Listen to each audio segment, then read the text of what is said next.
Good day, everyone. This is Jay from the future, coming back in my special future voice to intro this second episode about Jerry Lee Lewis and Great Balls of Fire.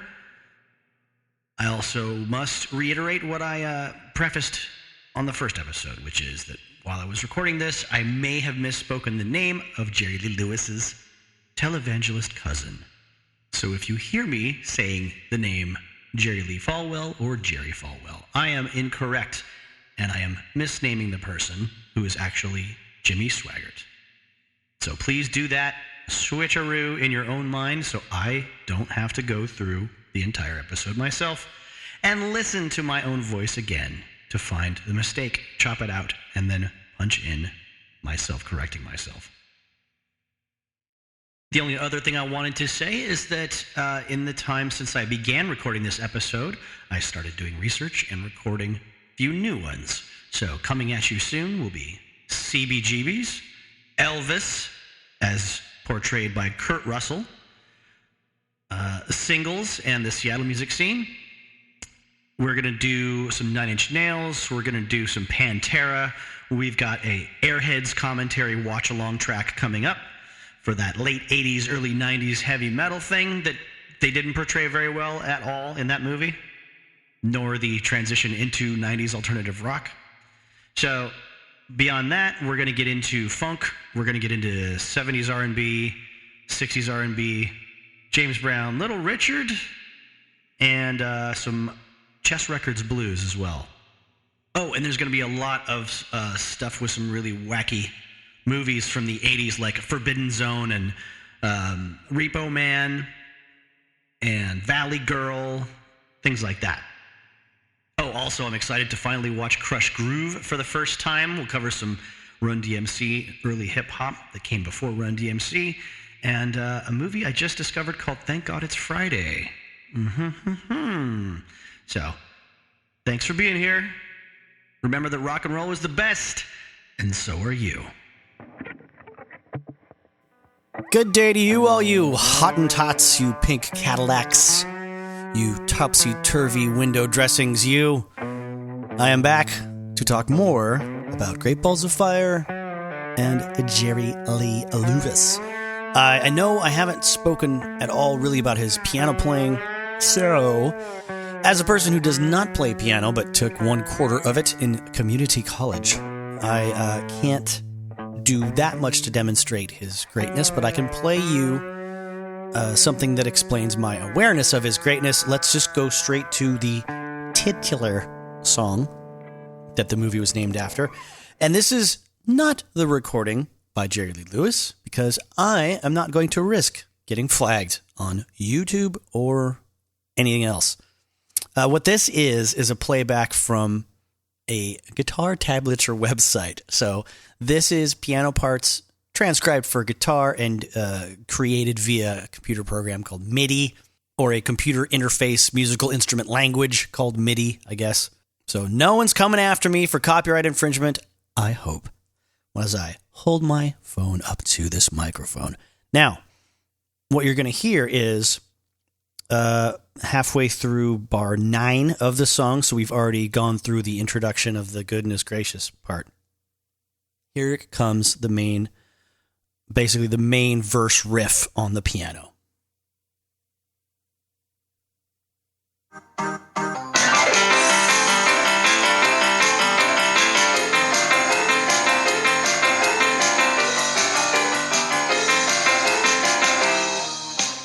Great Balls of Fire.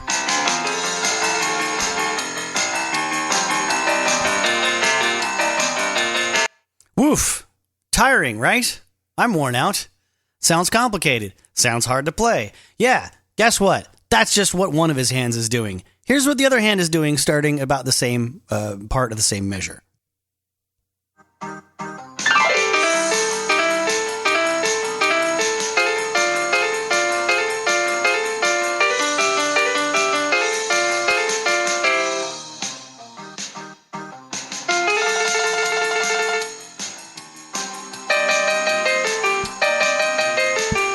Okay, I got excited and I might have bumped the microphone a couple of times there at the end, but I make no apologies. This is rock and roll, damn it. Anyways, that's, I know, the most un-rock and roll piano sound you've probably ever heard, but it does what I needed to do to get the point across, because when you watch this movie and you see whoever the gentleman was who was doing the stunt playing for Jerry Lee Lewis and for Dennis Quaid, it just looks like a guy banging his hands all over the piano keys, even though it's shot well on some very key sort of riffs and trills and parts. He was such a natural that it is hard to pick apart what he's doing unless you're a piano player and see how complicated it is and how effortless it was for him. Which isn't to say he didn't put effort into it. Obviously, he did. He worked very hard at his craft, and he was high energy and kind of a nut and did a lot of drugs, which the movie doesn't really touch on. Unlike, I think, Walk the Line doing a pretty good job of is sort of introducing the amphetamines that they were all taking at the time in pill form, which I believe was legal, as long as you didn't have too many of them in one place.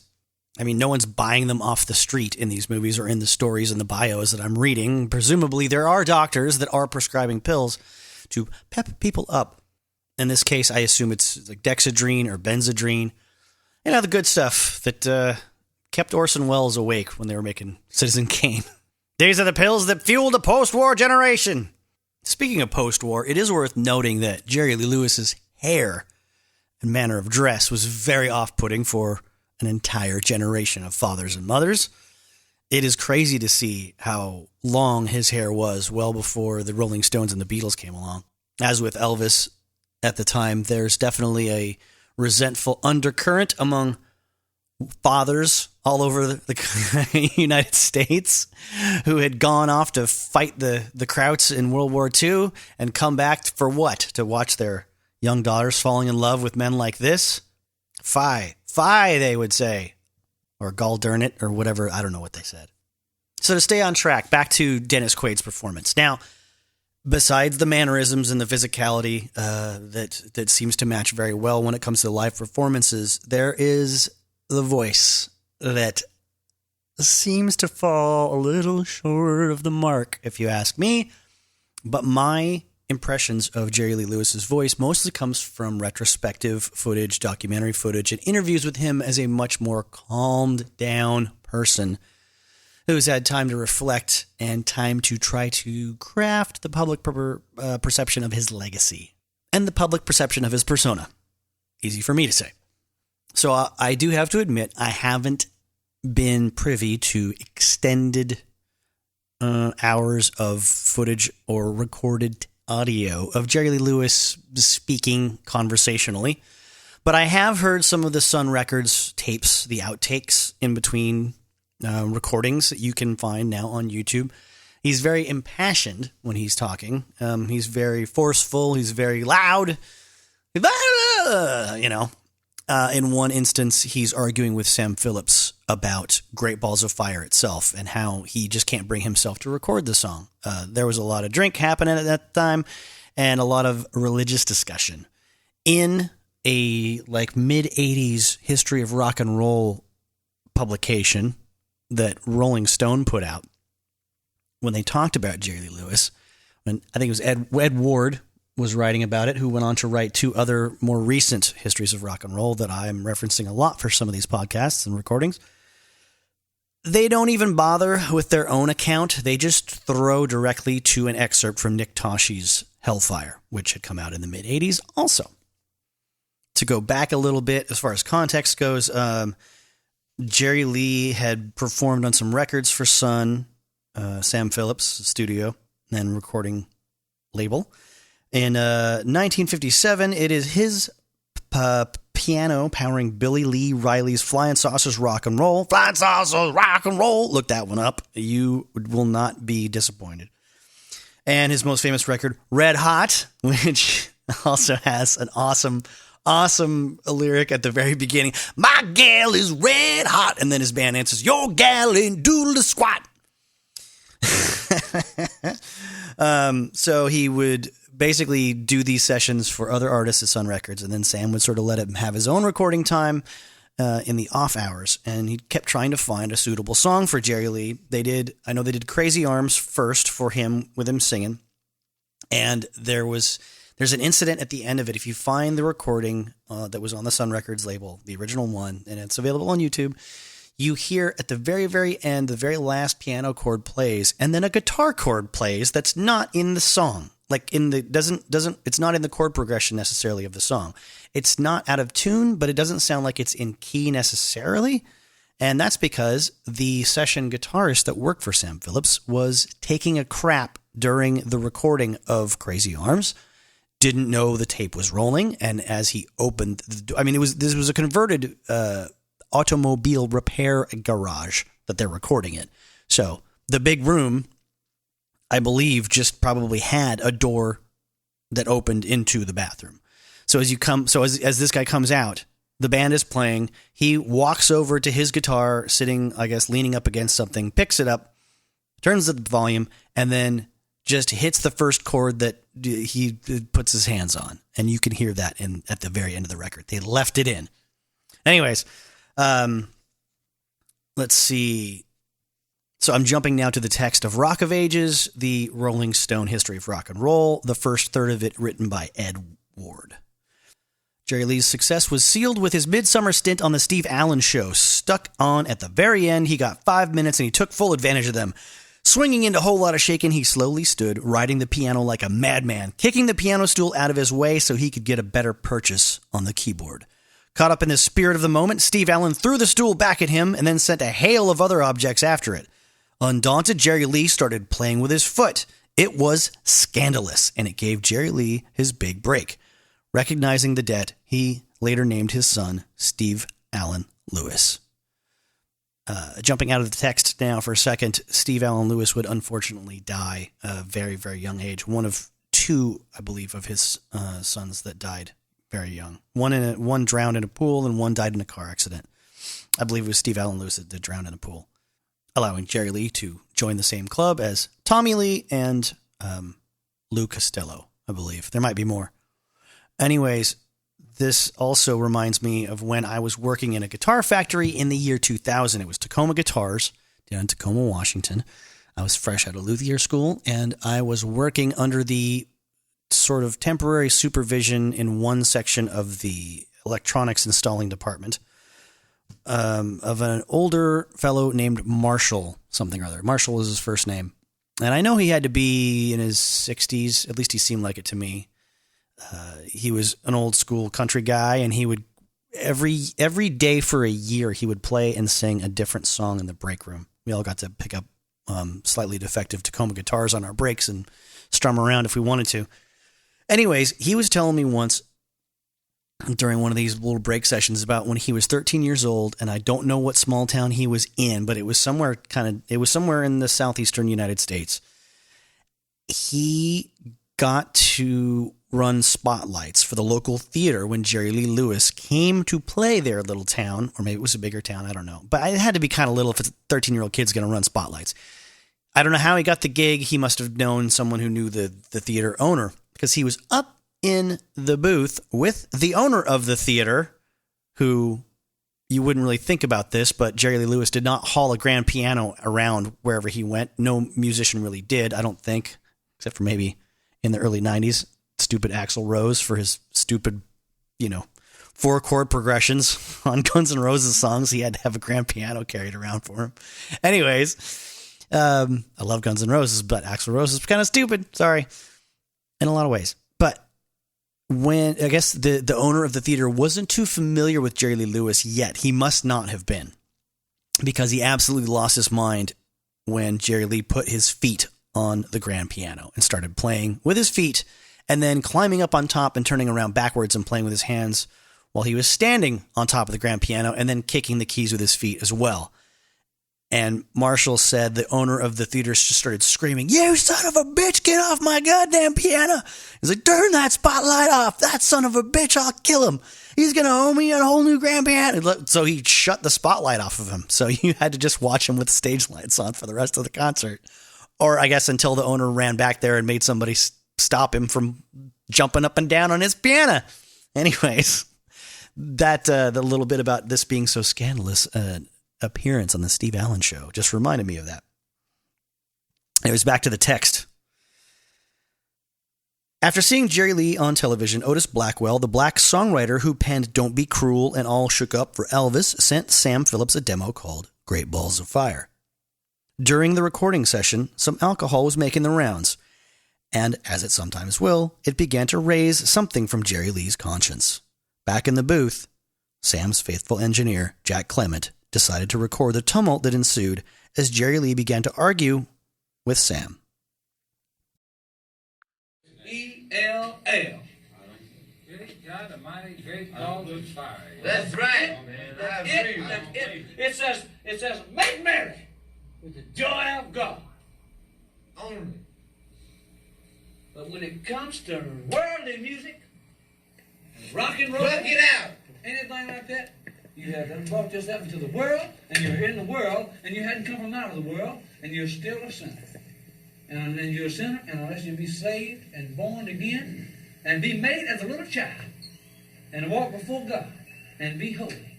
And brother, I mean, you got to be so pure. No sin shall enter there. No sin.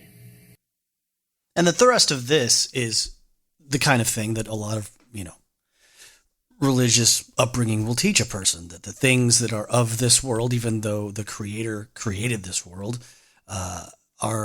do you a disservice if you focus too much on them, if you allow yourself to live and be of a mind of this earthly life and not pay attention to what is needed of you by your Creator for the hereafter to secure your place in the hereafter, then you are moving ever further away from the holiness of what created you. Or it says no sin.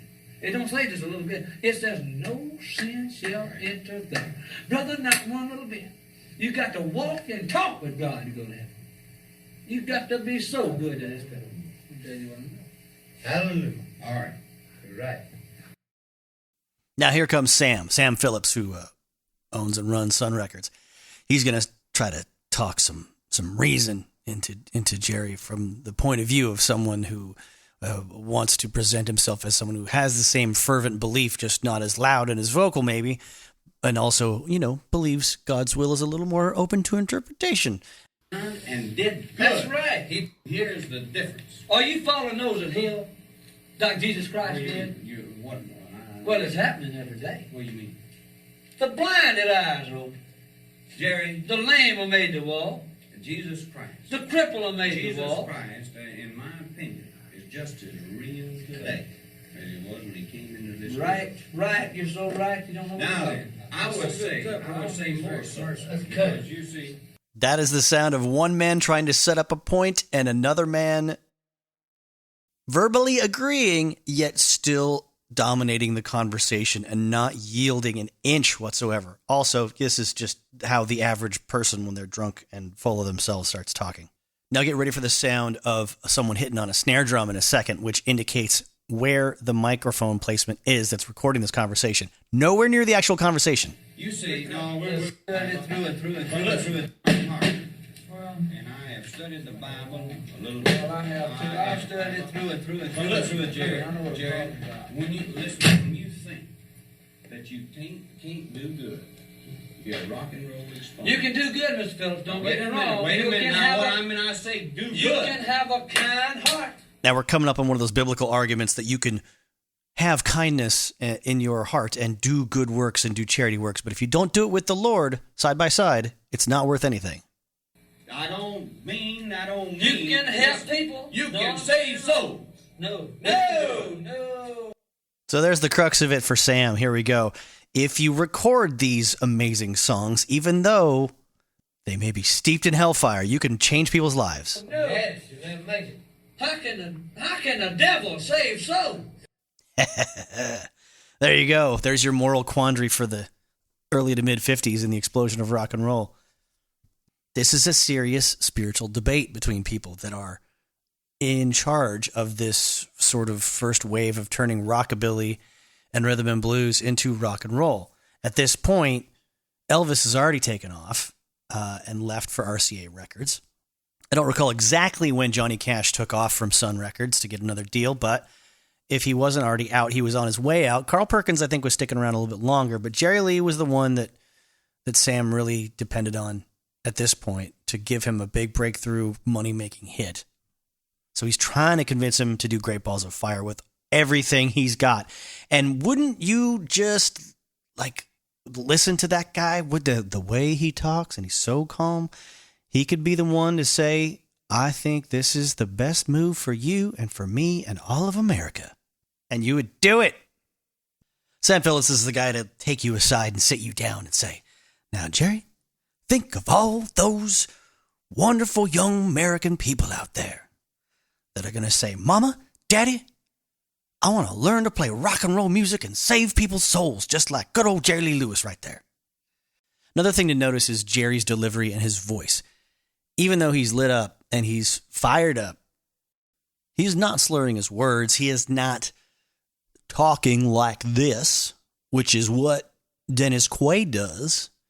He doesn't quite go full Foghorn Leghorn, like Brad Pitt in Inglourious Bastards, but he does, I would say he almost goes full Mortimer Snerd, or Beaky Buzzard, if you will, if you're more a fan of that voice from the Warner Brothers cartoons. It was a direct ripoff of a puppet character created by Edgar Bergen named Mortimer Snerd. And it was the no. That voice.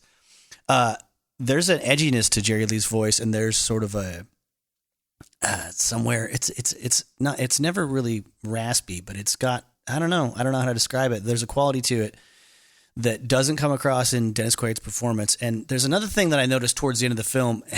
I think this might be one of those only musicians would notice, or only narrators would notice. There are takes of lines, consecutive lines of dialogue, where he sounds like he starts at the same place on each time, and he goes up and he lands in the same place. Well, I told you right there, I'm shine like gold when I play the piano. I tell you, I'm Jerry Lee Lewis, and that's what I am right there. It starts here, and it goes up like this, and you can hear him do that little jolly thing in the back of his little throat, and he lands it right there. It gets to be tiring after a while. But I guess the difficult time I'm having in explaining this film, if you haven't seen it, is some high-quality performances, shot very well, well-directed, but it's all over the place when it comes to the tone and who it wants you to identify with and who it wants you to root for. I'm going to play some excerpts of, what I found to be some disturbing musical choices in 4 different scenes. This first one is Myra, very concerned and confused after marrying Jerry Lee, as Jerry drives them back home from Mississippi, where he transported her so that they could get married in a little, I don't know what you call a little shotgun wedding shack, alone, as soon as he picked her up after school. Without telling her he was planning to do that, he just had the marriage license in the car and some money to pay the preacher, and convinced her that, hey, I'm about to leave for 6 months on a bunch of dates. We got to do this now. I've got money in my pocket, and I want to make you my wife, and I want to buy you that house that you wanted. Isn't that going to be the best thing ever? Even though you're only 13 years old, hell, what does he say? Like, my mama or my aunt or something like that was married when she was 12. Anyways, this is what the music playing in the car with them is like when she's getting the full realization of what she's just done. Who's going to tell your folks?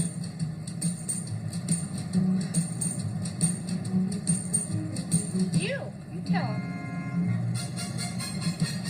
No, you tell them. Not exactly sort of thoughtful music, not exactly introspective music or disturbed or unsettled type, music to make you identify with what this character's going through. The character who's the woman who wrote the book this is based on. Now, this is a crying scene. She's packing up all of her things in her parents' house, about to move in with Jerry Lee Lewis now that there's been a big fight because they found out that, he married her behind their backs. It sounds like the Little Rascals or Our Gang's music. It sounds whimsical and silly. And she's crying with her mother.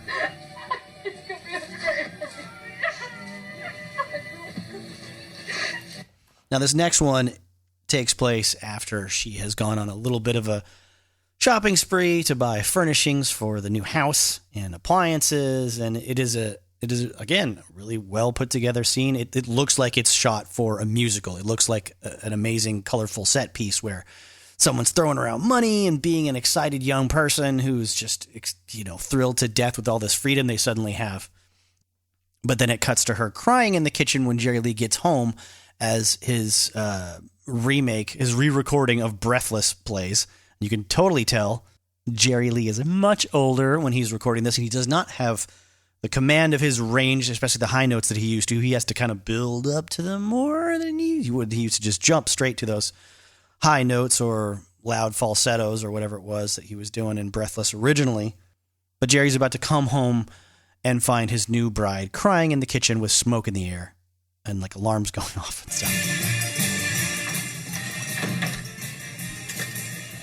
I don't know how to be a wife. I'm only 13 years old.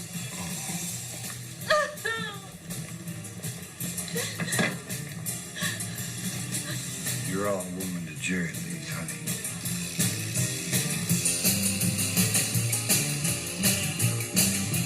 Wabba dabba dooba dee doo. It's, kind of a heart-wrenching little scene. Not as heart-wrenching as what it's about to happen, though, because they're going to go to bed together, and the film is about to show the first sexual congress between the new couple, or the first attempt at it. And while there's no nudity, it is still pretty unsettling to watch him, under the covers, clearly mounting a 13-year-old girl who is into it and happy and excited, but then this happens.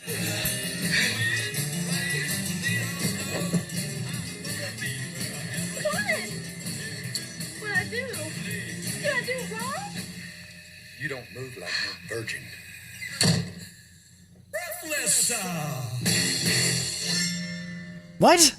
What? That? Like, finish off the song still playing at full volume when things go terribly wrong and get uncomfortable in the bedroom, and he accuses her of lying to him because she's doing things too well with her hips and her body. So through all this, Myra can't catch a break. And when they go to England for the first time, nobody stops her or stops him, even though they tried to convince them not to talk about it, from speaking to reporters about the fact that they are married. And the British press, being the British press, does its due diligence more so than the American press, and even from that distance manages to turn up the records that show that she is his second cousin, which they just say his cousin, and that she's not 15, as she does tell them at the airport. She's 13. This creates a big scandal, and they get booted out of the country, essentially. He has to go home and try to find a way to keep his career going. The movie kind of moves on to a montage of bad behavior at shows and breaking things while he performs gigs, and people just generally not liking him anymore. And J.W. Brown quitting the partnership with his cousin Jerry Lee, meaning he's no longer going to be the bass player. And now we get into bringing back into the film the Jerry Lee Falwell character, who is Jerry Lee Lewis's cousin. He's shown in the beginning of the movie as a child with Jerry Lee sneaking out to juke joint to watch piano players. And he's shown as an adult when Jerry Lee gets his first radio hit, his first real big one, a whole lot of shaking going on. And Jerry Falwell is speaking out in the streets against this vile abomination that is rock and roll music that's sending all the kids to hell and turning them away from the love of Jesus Christ. And then he shows up at the end of the film where Jerry and Myra go to one of his services, and he tries to convince Jerry Lee to renounce his music and embrace God unequivocally. And there's a momentary tension of, is he going to give it up? Is he not? Is he going to dedicate himself to the church like his cousin did, who would obviously go on? If you didn't grow up in the 80s, I shouldn't say obviously, but I did grow up in the 80s. And that was the time when Here's the Mr. part Jerry Falwell where I was say Falwell, but I mean pretty Swaggart. much just another Yahoo scumbag televangelist fleecing good people out of their money. Just like Jerry gullible Falwell. people out of their money, anyway. Throughout the years, he was very vocal about his views on all kinds of issues that would probably lead most people to believe he was a real asshole. But he was the one that didn't play rock and roll, so he was the one that chose the right path in the family, not like Jerry Lee. And he is very, very well portrayed in an exciting performance by young Alec Baldwin. And he would be portrayed by a guy named Richard Paul in 2 more films, one called Fall from Grace and one called The People vs. Larry Flint. So anyway, back to the last scene in the movie with Falwell in it, Swaggart. and with anybody in it. Jimmy Swaggart, not Jerry Jerry Falwell. Lee has this final moment of rebellion where he grabs Myra and he walks away from the pulpit and he heads out the door with her and he says, "If I'm going to go to hell, I'm going to go there playing a piano." And Myra's like, "Oh, that was so wonderful." And Jerry Lee's, we're leaving this place. And what the film has done there is it wraps things up in terms of Jerry Lee and Myra. This film is shown and structured almost just like a falling in love and overcoming the odds as a couple kind of a story. If you didn't have the rock and roll story jammed in there too. I mean, he's seen being a real dick to her. He's seen being abusive a little bit towards the end. He's seen cheating on her or being in a hotel room arguing with her on the phone while there's another woman in the room, and he's taking some pills out of a bottle and drinking whiskey and being miserable. That should be most of the movie. Most of the movie should be this crazy violent man acting out and behaving like a terrible, terrible human being. And if you want to couple that with him kicking serious ass as a rock musician and then being confused as to why everyone's on his case all the time, that could be a compelling picture. And like I said, if it was from Myra's point of view the whole time, that would be a very compelling picture. But nobody made the decision to focus this movie on some kind of a narrative like that. Winona Ryder as Myra is incredibly compelling. And I can say this next bit because I'm the same age as or younger than her. She's adorable and would have been the kind of age when in '89 that I would have had a crush on her if I'd seen this movie. But she was about to be in Heathers after this, which was directed by somebody much more capable of creating a whimsical air with a lot of unease baked into it. But the director of Great Balls of Fire did an amazing job of getting all kinds of energy out of Winona Ryder. She will make you feel like a teenager again. You will remember what it was like to fall in love hopelessly and against everyone else's better judgment as a young person when you watch her performance. But what I feel makes that kind of a waste is the fact that the movie doesn't really side with her or portray Jerry Lee as being the bad guy or the villain here. He seems to be portrayed as, someone that other people are doing. The world is doing bad things to him, even while he's doing bad things. And the movie doesn't come down on anyone's side in particular. I know I'm essentially repeating myself here, but I can't drive this point home enough. It's no wonder that nobody was happy with the way their life stories were portrayed when this film came out. Now, stick with me for the next installment because I'm going to get into some real life stories about Jerry Lee that are entertaining as all hell and a little unsettling at times. But this is sort of the payoff. Now that you've heard about the movie and some of the facts that go along with it and inspired it, I want to broaden the depth of your awareness of how much more destruction and disarray that this man was capable of bringing into other people's lives, personally and professionally and emotionally, and a little bit more to do with the Elvis interactions as well that I promised you would have happened by now, but it hasn't. I just strung you along even farther than you thought I would. It was a ruse, a ploy, a plot, a plan, a charade, a conspiracy, a sham. We've been conned, hoodwinked, bamboozled, manipulated, and the world told in our eyes even. I remain, as always, your humble servant, Orson Welles.